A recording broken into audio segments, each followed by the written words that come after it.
Australia's incredible economic rebound has helped the government project a smaller deficit for 2021-22 of $106.7 billion.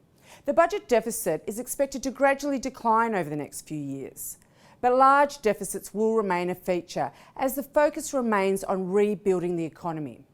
However, this is necessary and we can afford it. The uneven shape of the economic recovery and the uncertainty over the outlook means the government needs to ensure that the recovery is sustained. It is too early to consider budget repair.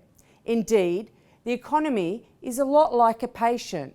The economy has been in ICU at the height of the crisis last year, and in the second half of last year, the patient moved to the recovery ward.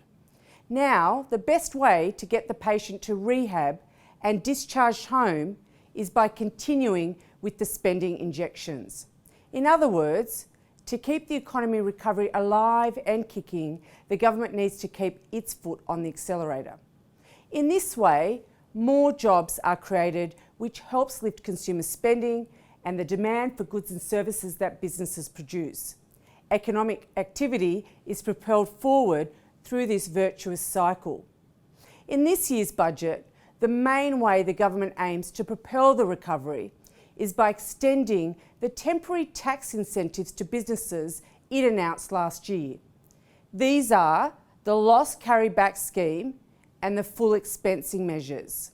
Indeed, businesses were among the biggest winners from tonight's federal budget.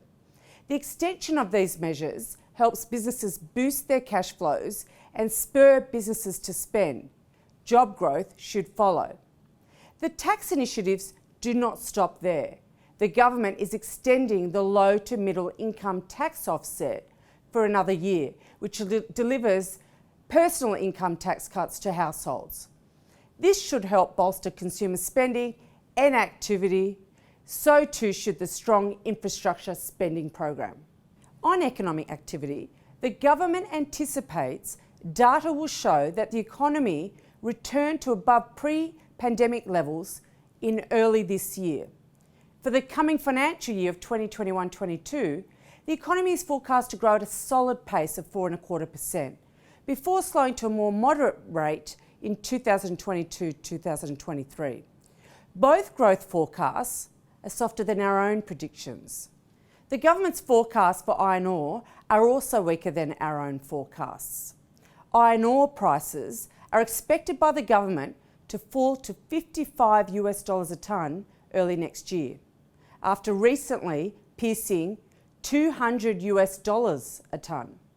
The government's conservative forecast for both economic growth and iron ore means there is a good chance the government's bottom line will turn out better than forecast, a bit like a hollow log.